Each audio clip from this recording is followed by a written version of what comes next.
Stugotz here for 1-800-Flowers. Nothing makes a summer birthday more magical than a vibrant bouquet from 1-800-Flowers.com. Just picture the look on your birthday girl's face when she sees her gorgeous bouquet being delivered. Whether she's at home, work, or school, no one can deliver a smile like 1-800-Flowers. And right now, when you order a dozen multicolored roses for just $29.99, 1-800-Flowers will give you another dozen plus a vase absolutely free. That's a 50% savings, 50% off the original price. These gorgeous roses from 1-800-Flowers are picked at their peak and shipped overnight to ensure freshness and your friend or loved one's amazement. They make a great surprise for birthdays or even just because. A dozen multicolored roses for just $29.99 plus another dozen and a vase for free is an amazing offer, but it expires Friday. Every bouquet is backed by 1-800-Flowers' 100% smile guarantee. When it comes to planning the perfect birthday surprise, I don't settle for anything less than 1-800-Flowers.com. They are the best.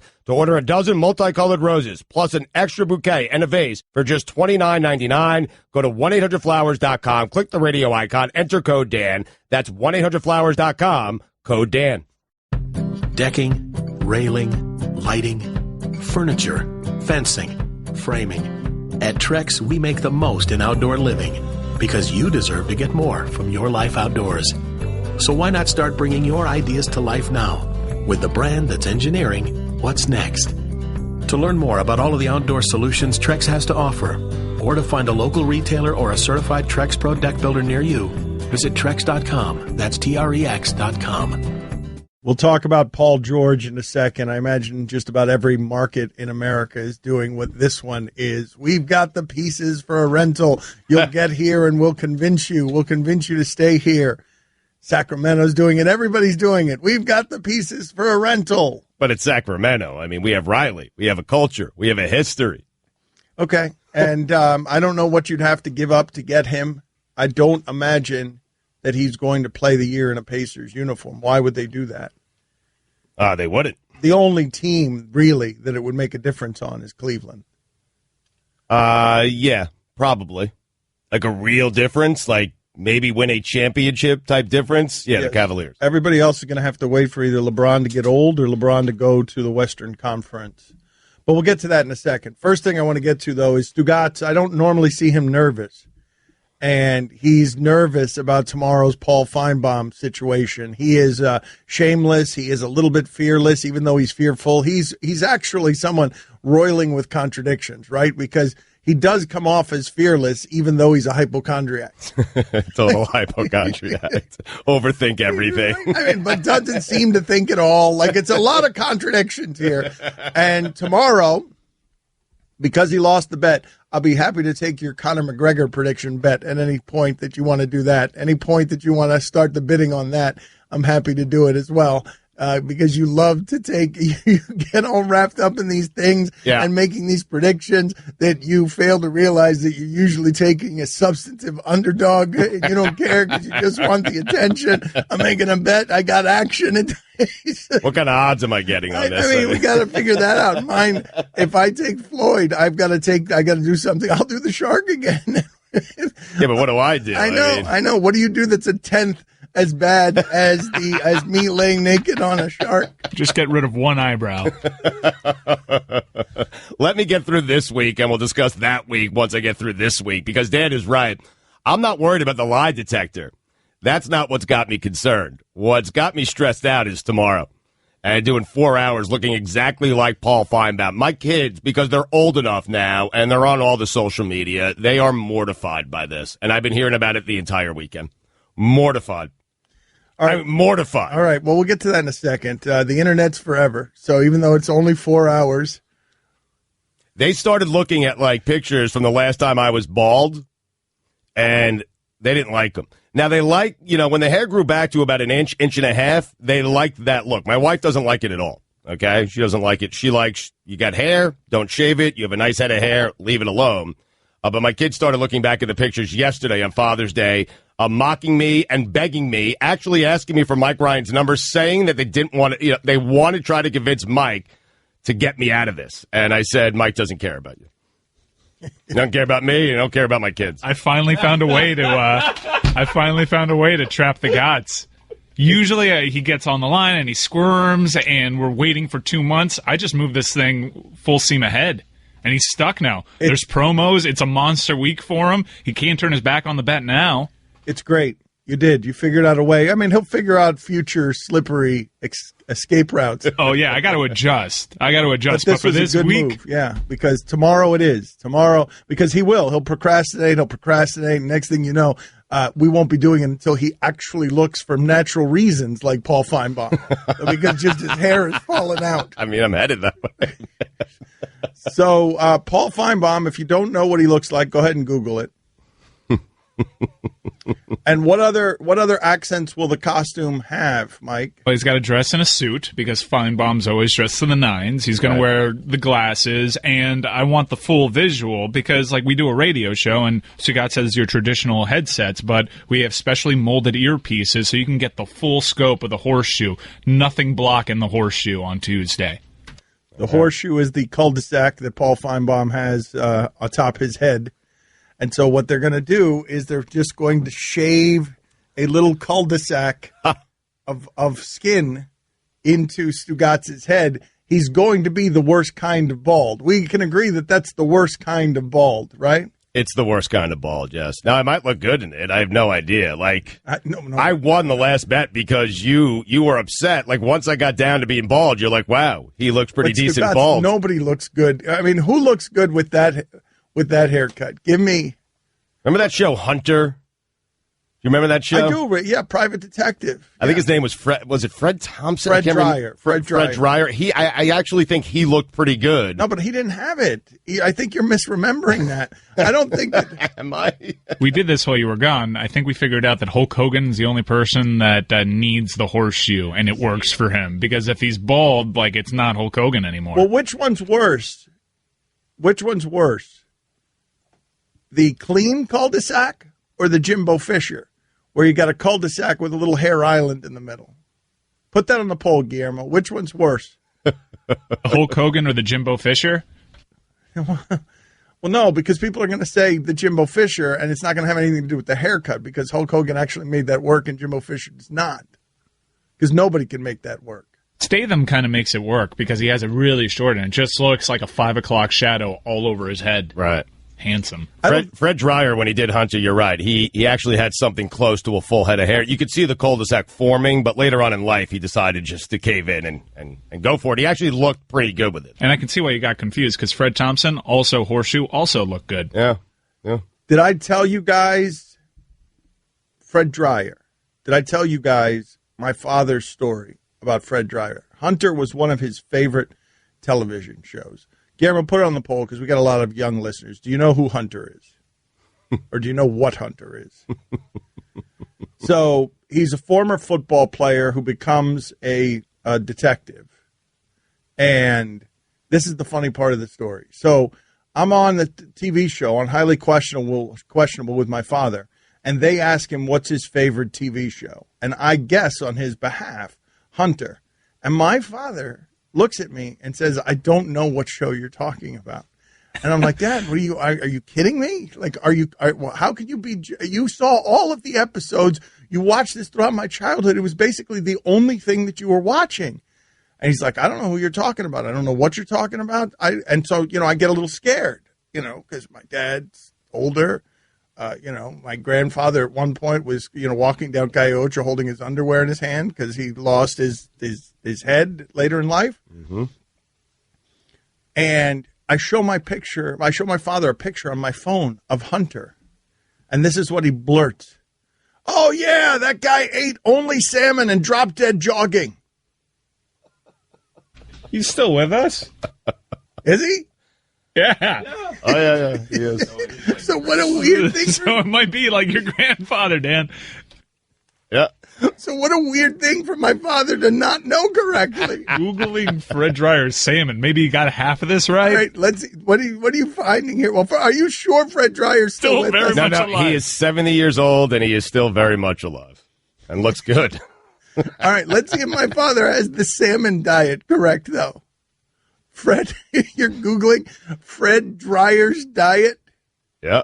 Yeah, nothing here about salmon. How about fish? How about, is there another fish? Is there another fish? Apparently Fred Dryer would eat. Is there a synonym for drop dead too while we're at it?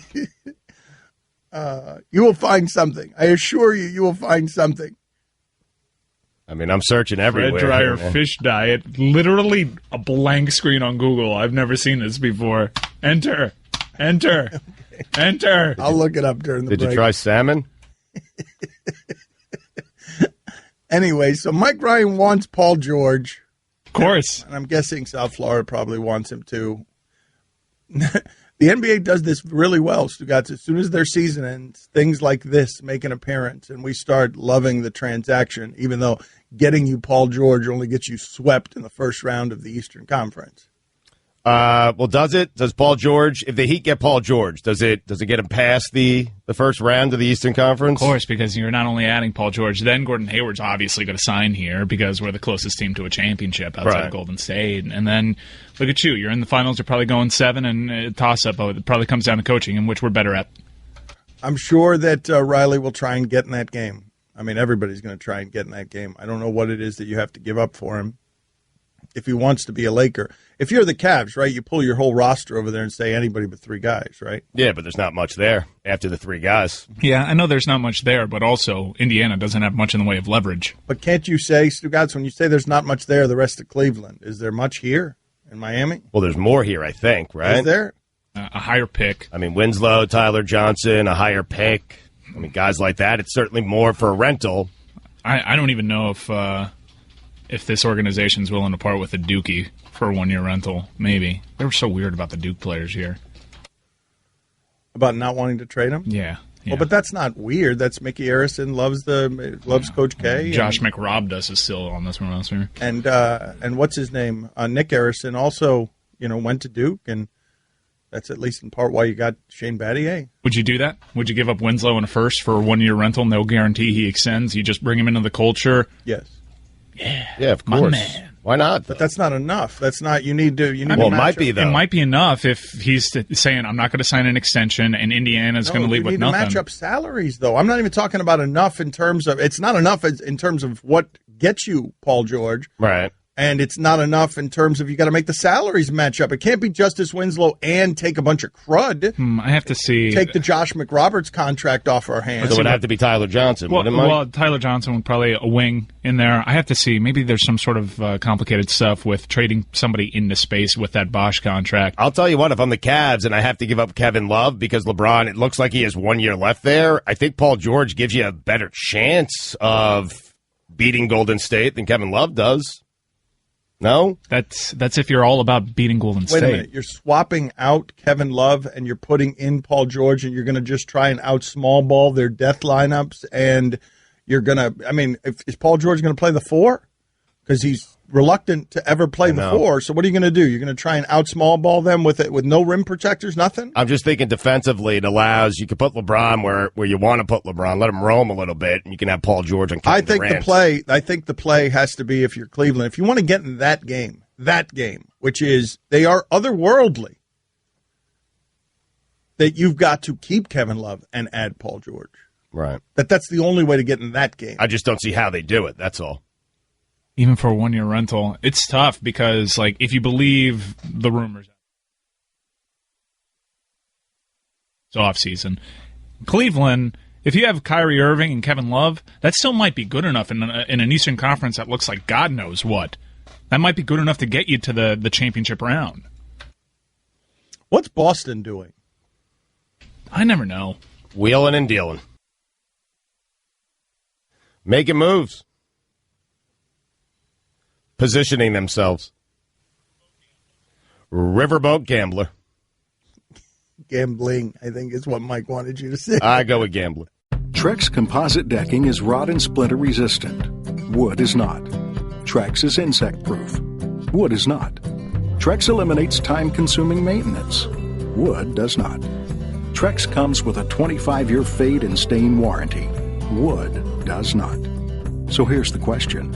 Why would you ever choose to build with wood? Make sure your next deck is built with Trex.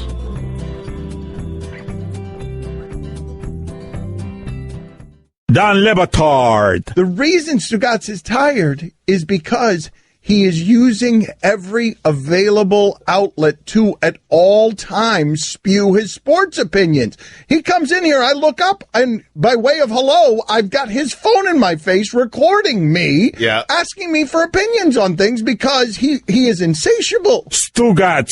Yeah, I'm on television right now. This is the pizza. Oh, this is delicious. This is so good. Let me walk outside. Let me get on Facebook Live and Twitter Live. These are the peanut M&Ms. Oh, I forgot something. Let me go over here and grab a selfie stick. Let's do Facebook Live today. It's Facebook Live Friday. It's all for the show, man. That's what, yeah. This is the Dan Le Batard Show with the Stugotz on the ticket. So I imagine that the Miami Heat are going to try and get in this Paul George game, if I had to guess, because it's really hard for this kind of player to become available. And yesterday, Adrian Wojnarowski, who is not wrong about these things, reports that Paul George has told the Pacers he's not coming back after this year and that he'd prefer to go to the Lakers. This explains how and why Larry Bird just vacated that office a couple of months ago. He probably knew this was coming. Took a side door. Never mind about this whole thing here. Was way ahead of the curve on this one. Larry Bird may have had some information as he snuck out the side door with his bad back, holding his bad back. Oh, gotta go. And so I don't think it's enough. I don't think Tyler Johnson, Justice Winslow, and a mid-first round pick is enough, either as players or the contracts matching up. You'd have to throw some other things in there. But I was wrong about what it would take to land Goran Dragic because I didn't think they had anything to get Goran Dragic either. And I didn't think that package that they sent them with Danny Granger and a bunch of other people would get Goran Dragic. But if the Pacers want young players, that's what the Heat has. The worst shooter in the league, true efficiency, Justice Winslow. Mm-hmm. That is an interesting growth prospect to watch because the game changed underneath Winslow's feet. You can't be in today's NBA not being able to shoot. No, you can't. And he's a terrible shooter. Can he get better? I mean, he's only 21, so. Yeah, he could get better at it, but that doesn't bode well. In today's NBA, a wing player who can't shoot is less valuable than a wing player who can't shoot has probably ever been. Stinks because he can do everything else really well. Everything else. He can defend, he can handle, he can pass, he can drive the lane. He just can't shoot. You can't trust him with a wide-open shot. And honestly, that was the biggest difference with the Miami Heat. Pre-Winslow injury and post-Winslow injury, they took off when it was guys like Ellington taking the wide-open three instead of Winslow. But wouldn't Indiana want young players? Like, Indiana's not going to want what Cleveland has. They're not going to want Kyle Korver and J.R. Smith back. They're not going to want... No. They're going to want young players. Does Cleveland have any of those? Cleveland doesn't have any of those, right? Because you're still doing this, Stugotz. The only reason it might be enough is because you have no guarantees after this year. You're basically sending them some young pieces you have, and then it's Riley betting on Riley, his ability to close Paul George and convince him, if you've been here 1 year, we can offer you the big contract. We're not that the big contract seems to matter to him because he's passing it up by leaving Indiana. But I would do it for a year just because that's the main reason I would do it. I would take my chances with Riley being around that guy for a year and selling him on staying in Miami. I just don't. Here's what's the issue to me, right? Because I don't think Justice Winslow, Tyler Johnson in a package is going to be enough. But I'd be getting rid of a guy that I didn't think I'd have in the first place, that fell to me in the draft at number 9, and Tyler Johnson, till the very last minute, they were not going to match that. He was going to be a Brooklyn Net, and then a bunch of different things happened, and they're like, okay, we'll keep him as an asset for this kind of situation. We'll keep him as an asset. At the very last minute, they decided they were torn on Tyler Johnson. There was not a consensus. You know, they've got 5 votes in the building. Riley has the last vote, but there are 5 votes in the building. And they were not by consensus. They were 3-2 on Tyler Johnson, and they decided to do it. But so that's not giving up very much for a Paul George, even for a chance at Paul George long term. I agree. It's why I think most Heat fans think they should probably do something like that. But why would that be enough is what I'm asking you. Well, first off, there's only a handful of teams that are going to be willing to trade for Paul George. It's got to be a team that's like the Heat, who think that their culture and Pat Riley can convince them. It's not going to be a team like Sacramento. They're so far away. Or it's got to be a contender. Are the Lakers one of them? Lakers have the young. No, if I'm the Lakers, I don't trade for him. I mean, he basically said, I'm going to stay here one more year and probably go to the L.A. Lakers. So if I'm Magic Johnson, I just sit back and wait for him to come to me. Yeah, it'd be foolish to trade for him because then you got a Melo situation in which you're giving up a lot of assets that would make your franchise that more, more attractive to other free agents. But you're going to give Riley that opening then. You're Magic Johnson, and you're going to give Riley that opening. You see, that's interesting because Magic knows Riley so well and knows the power of Pat Riley. So do you get worried? Is there a team that the Lakers would be most worried about? Maybe it's the Heat because of Pat Riley? Maybe it's Heat. Maybe it's a Heat. So then maybe you do, Dan. It's a great point. I didn't think about that. Well, they've got the young pieces. They have more valuable young pieces than the Heat do. Yeah, on the surface, in terms of like guys that you drafted high, like we'll find out if Ingram turns out to even be a player, that even turns out to be a Tyler Johnson. Tyler Johnson, at this point in his career, has been a more effective player than Brandon Ingram. Well, Magic did recently say that everyone's available with the exception of Ingram. That he'd be willing to trade anyone in the right deal with the exception of Brandon Ingram. So D'Angelo Russell's there. Well, D'Angelo Russell by himself is more valuable than what you'd be sending them in Justice Winslow and Tyler Johnson. Just Correct. D'Angelo Russell is more valuable. Just that, you're saying. Mm-hmm. Russell for George. And again, the contracts need to match up. Like, we're sitting here just doing this thing that sports radio always does, which is, I wonder about this guy, hot stove, and then we don't see he's got a big contract. And Mike's right when he says, I don't know. See, because this becomes a different trade. Do you do this if it means you have to give up the Chris Bosh salary space? 1 for 1. Like if you have to, I don't even know. I don't know the technicalities on this. I don't know, and forgive my ignorance on this. I don't know how the salary cap works in terms of making the contracts match with Chris Bosh's contract.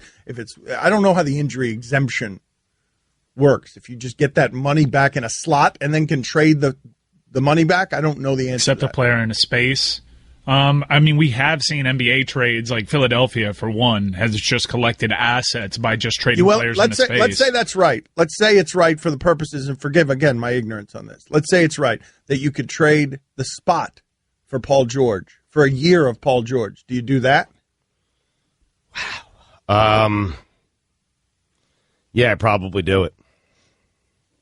I mean, it's Paul George, man, 27 years old, kind of entering that prime, and you got Riley. Yeah, I'd probably do it.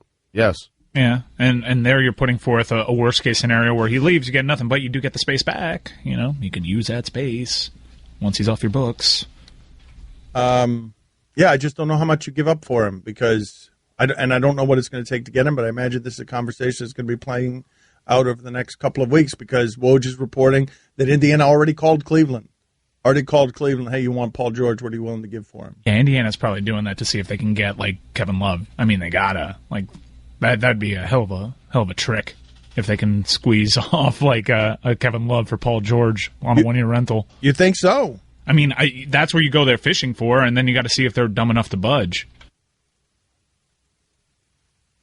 I can't imagine that they'd give up Kevin Love for 1 year of Paul George, but you're playing again to keep LeBron. Of course. But I'm saying you're playing again. You cannot go, if you go into this next season with some semblance of what it is that just lost in the finals, you're going to have the same LeBron that Miami had in the last year of LeBron when they were trying to keep him with Granger and Josh McRoberts. Right. He's going to get real restless. He's going to start looking around if you do not show him through management, even if it's a panicked move. Show him through management that you're playing for this year, that this is the year that you are playing for. You're not playing for 2 years from now, that you're all in on this season and the ability to keep him, that's why the first call from Indiana is to Cleveland, because they know they know that too. Yes. But what does Cleveland have? Nothing. I mean, if they're not willing to part ways with Kevin Love, it's impossible unless they want to get draft picks that are way down the road. Like way down the road. But those draft picks aren't worth anything right now. No, of course, right. So you have to be willing to give up Kevin Love. Do you? I would. Well, that's a question. We don't know the answer to that, do you? Because we don't exactly know what the market is, other than reports that there is a market for a rental. But Mike, Kevin Love has to be the best. If that's out there, that has to be the best offer available. Yeah. Has to be. Well, no, I would say they would definitely have the best offer if they dangle Kevin Love, if they're willing to pull the trigger on that. So now you're Magic again, because you made a great point with Magic allowing Riley to be here. I mean, I'm allowing Paul George to be here with Pat Riley for a year. Do you allow Paul George to be with LeBron James for a year if you're Magic? Do you start throwing D'Angelo Russell, Julius Randle? This will test Magic's patience, and this is what happened with Carmelo Anthony, where eventually the Knicks did give up stuff, and Carmelo ended up going to that team, but that team had been hollowed out, right. And then you end up wasting the Carmelo years in New York because you had to trade for him when he would have been there eventually on his own. But that's an interesting question. Can you be that kind of patient? And my guess would be that Magic Johnson, and this is where some of this stuff happens in dark shadows and in corners, Magic Johnson is going to know.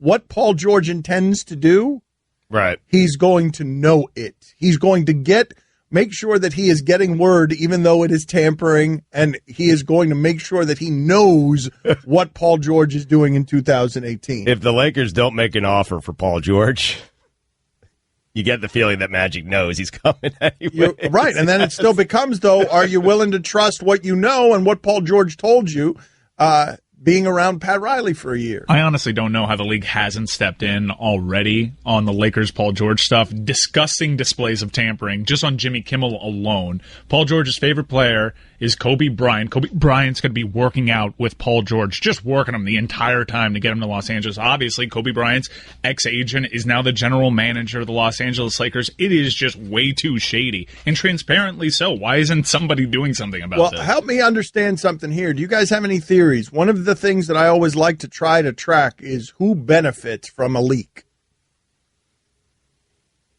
Why did this come out yesterday? Woj reported it. Right. Why does he know it? Who gave it to Woj? Well, the team that benefits from a leak right now would probably be Indiana. It was weird timing because I don't know if you read the comments from Paul George on Saturday morning. They were super positive. Well, but all he did was state facts, though. I'm committed to the Pacers for a year. I'm a Pacer. I had a great conversation with Kevin Pritchard. We're going for it this year. And then next, like you could see probably if I were just like seeing what leaked out, Pritchard and the Pacers being like, the hell out of here. We know what this is. Let's go leak this out to Woj, and let's get our best offers possible, and let's try to create a frenzy before the draft. Right before the draft. It is the Pacers. I would say they benefit the most from a bidding war. Did Paul George do him a favor? Like, just knowing that, is that... Yes. Yeah, man. Yes, that's a lot. Carmelo could have done that, should have done that, may have done that for all we know. But George could have done it better, right? What's the better way to do it? He didn't have to say, I'm probably going to the L.A. Lakers. He didn't have to say that. Well, wait a minute. He didn't say, I mean, that's private. That's the report okay, that's but out that's there. the roar. But okay, what's the right way to do this? Explain to me the right way to do it. I'm leaving Indiana next year. Publicly? I don't know where I'm going. I am not playing publicly. Well, however he wants to do it. Just take the Laker portion out of it, if possible. But all it said was preference. It didn't say, I'm going to the Lakers. It just, the report was he prefers the Lakers. Right, but if you have the feeling that it's a one-year rental, and if you didn't have that feeling, my feeling is that they would probably the Pacers would be able to get a lot more from other teams. But wait a minute, you're assuming that in any of these phone calls that's not coming up in conversation, that somebody's going to get blindsided. Like anyone who signs him for a year is going to want a commitment beyond that. You're also assuming that with a story of this magnitude that Woj is only getting his information from one place. He takes his information and he goes to Paul George's representatives, and that's where you probably get the Lakers involved, because it doesn't benefit the Pacers to say he's signing with the Lakers, because that limits your options, because then it becomes obvious it's a rental. I would guess that if Miami's in play for Gordon Hayward, as everyone's reporting, that they will be in play for this. They'll try to get in play for this. But I feel like that's happening in a lot of markets right now. I feel... It's a different market, though, Dan. We've done it. Yeah, but why wouldn't Boston be saying right now, look, we're maneuvering. We just got all these picks. Why wouldn't Boston be saying right now? Boston is. Yeah. What are they doing? Can we just end every segment asking that question without answering it? What are they doing? Well, what my best theory on what Boston is doing is they're going to wait it out until the LeBron window's closed. So that you don't think they're collecting assets to trade. They're going to use all these draft picks, and then by the time LeBron's out, they're going to be great. I think they're building a team for 2020. But then why wouldn't you take Fultz? Well, they don't think Fultz is good. I mean, he's a number 1 overall pick, dude. The other picks aren't a guarantee. Not like typically in the history of the NBA, like your best bet is a number 1 overall. I love this, and I love sports radio, and I love you for doing it. You and I combined have watched Markelle Fultz play 0 minutes. The Celtics had him in his gym. I find out 6 weeks ago that they won 9 games with that dude. How? I mean, let's find that coach and fire him again. Like that Washington coach who won 9 games with this guy that none of us have seen play, that everyone is telling us is great. You won 9 games. But 9? I mean, if you win 18 with that guy, you're still having an underachieving season. Correct. 9? Show me some other teams that won 9 games last year. Name some of the teams that won more games than Washington won with this Fultz kid that we all discovered about 2 months ago. You're going to find some funny names here of teams that won. I can't get to him soon enough. More than 9 games. I mean, 9, you throw in a couple of those out-of-conference games that are just there as schedule fluff. Stony Brook won more.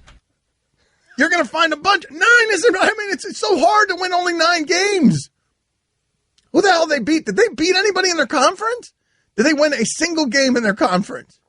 Yeah, because if they have like one marquee win, then you're like, all right, Fultz won that game against Arizona, you know? Let's see if they have a single marquee win. I'm checking on it. Marquee win? They're not going to have any marquee wins when they won 9 games. They beat Northern Arizona, the tournament team, I believe. Arizona, Northern Arizona. They beat Kentucky, Western Kentucky. They beat Michigan. Western Michigan. Dan Le Batard. Is The Undertaker the best name in the history of wrestling? 66% of the audience said yes. No, you're just wrong, man. It's a monsoon of gorillas. Stugotz. It's not just a monsoon. It's not just a gorilla. It's a monsoon of gorillas. How could there be a better name than Gorilla Monsoon? Like, how could you people be so wrong about this? What is the matter with you people? The Undertaker cannot be a better name than Gorilla Monsoon. A monsoon, not a tsunami, not a storm, not a thunderclap. A damn monsoon of gorillas. It's a haystack of Calhouns. Wow. Not as impressive as a monsoon of gorillas. This is the Dan Le Batard Show with the Stugotz on the ticket. John Stewart's going to join us 10:15 Eastern, 1/2 hour from now. Exciting for you, huh? This is a guy you've wanted on the show for many, many years. I You really love John like Stewart. him. Yeah. I hope, I don't mean to be negative about this, I hope that the space isn't confining because it's a short interview and he's joining us with a wounded warrior. It's the cause that he is raising awareness for, and it means a lot to him. So we're going to have to talk to, is it a he or a she who is moving around with him? He. RJ. RJ, yeah. Yeah, he's participating in the Warrior games. Yep. Want me to get out of the way on this one? I mean, I've done this before where I know it's a guy that you want, and I'll tell you that I get out of the way, and then I pepper you with like 9 questions within the first 2 minutes. You never get out of the way on that. But I know how important this is to you, and I am willing to step aside and get out of the way on this interview. It doesn't matter. It's not that important. Well, I mean, you got a difficult thing to balance here. There's 2 guys there. You're probably going to have to ask RJ a token question, and then you got Stewart, and I'm willing to get out of the way because you only got about 7 or 8 minutes. I don't believe you is the thing, because you always do this. You always say, I'm willing to get out of the way, and then your first question sent to me via email every time is like, do you like sandwiches? Yeah. And you need to get in there with the question of how much do you like sandwiches? And then, and then the interview's over because the guy's talking about how much he likes sandwiches. And then, all right, nice to see you. Yeah. Good seeing you, John. Thank you for being on with us. Good conversation starter. It is. I mean, do you like sandwiches? Who doesn't like sandwiches? Oh, there other are certain than Fred Dreyer. Who doesn't like sandwiches? You don't eat sandwiches. I know, but it's not because I don't like them. Well, look, if Stugotz asks you that, it leads to an interesting answer, doesn't it? Yeah. I mean, listen, this time I'm serious, though. I will step aside. It's John Stewart, man. Like, what am I going to lend to the conversation? You guys are smart and witty, and I'm just, we'll see. Stugotz. We'll see. So. All right, I'm out. That's 10:15. Won't hear a peep from me. Paul George is in play. And no one like him is in play. That's one of the reasons that the NBA does this so well and the transaction is such an interesting part of the summer. If I tell you of all the guys who are available, you'd rather have Paul George. Paul George is not merely the most valuable guy. Wouldn't you rather have right now, if I tell Heat fans, I can guarantee you either a year of Paul George or I can guarantee you that you're the team that's going to get Hayward. I take the year of George. But I'm getting several years of Hayward. Correct. He's signing a long-term Correct. deal. You're getting 4 years of Hayward. Oh, I'm guaranteed the 4 years of Yes. Hayward, and I'm only Yes. getting 1 year of Yes. PG? That's the way to do Oh, it. no, yes. wait a minute. No. You're getting 1 year of PG guaranteed. Okay. And then then I you're can convince getting the him. possibility of being able to sign him long term. You'd be betting, what you're betting on there is Riley. Correct. You're betting on, but you'd rather have Paul George in your uniform for the next 4 years than Gordon Hayward. You're betting on Riley. You're betting on culture. You're betting on city. Right, and I'm going to be an annoying Heat fan, and I'm just going to say both. That's what they've done, man. You can't invite me to a pep rally in an arena where LeBron promises me 8 championships and think that I can't get both just 4 years removed from that. It's a great point. Everything after that's a letdown. Here we go again. Here we go. Who else do you want? Go ahead. Who else? No, I'm cool with just those two this year. And Blake too? Not Blake too? Well, we'll see if we have the space for him. I mean, you can't just take a hatchet to this core. Here we go. Here we go. And we got CP3. If he says, "Hey, what's going on over there?" Yeah, I'll take. Well, at least we get a meeting, just a meeting. I just want to take the I meeting. regret all of this. I regret bringing any of it up because now what it's going to birth is the forever sports radio conversation of, do you think we could get Gordon Hayward and Paul George for Josh McRoberts? We'll give you Josh McRoberts. Do you think that team, George, Blake, Gordon Hayward, Whiteside's still here, are they good enough to beat the Cavs? Cavs? Cavs, maybe. You thought I was going Warriors. Yeah, Let's not do the Warriors. Cavs first. It's still not good enough.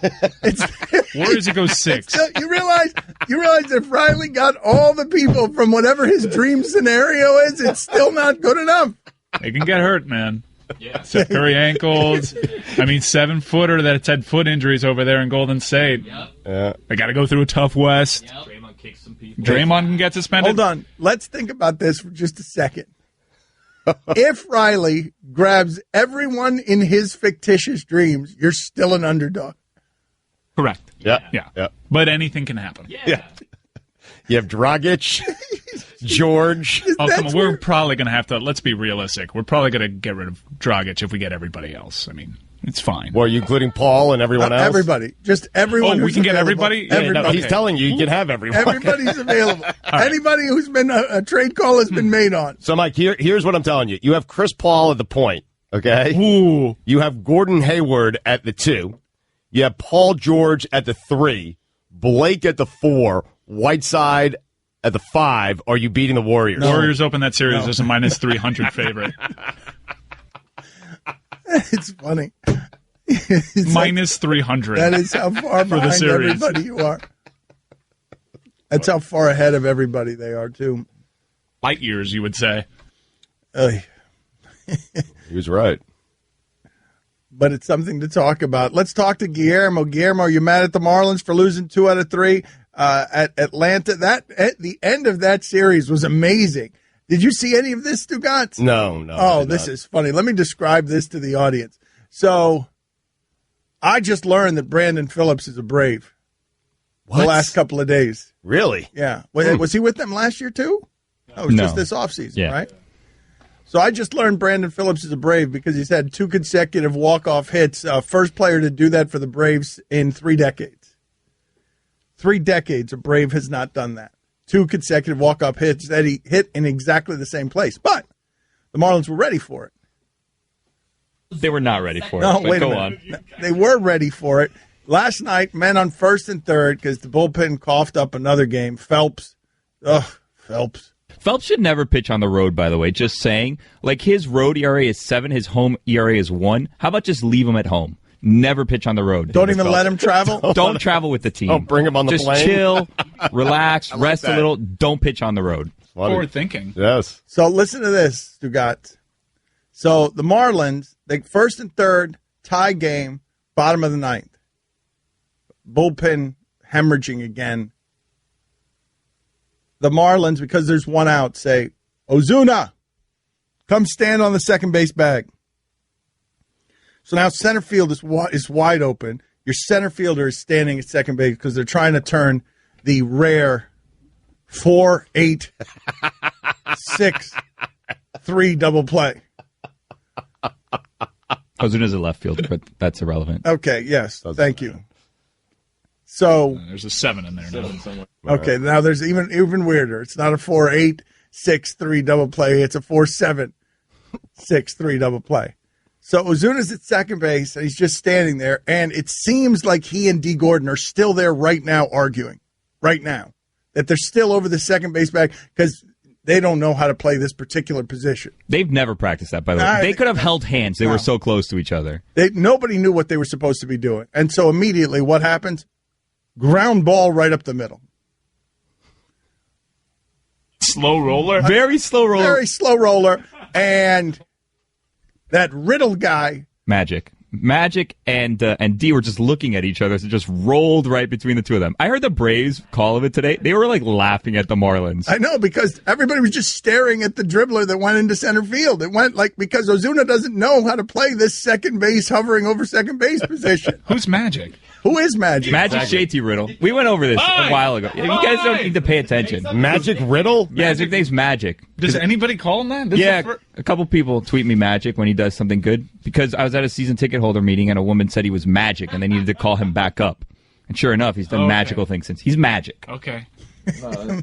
Never has a nickname been more devalued than the one that went from Irvin Johnson to that Riddle guy. Like, never has a nickname taken a more precipitous fall than that one. Magic Riddle. That sounds like a board game I wouldn't even buy.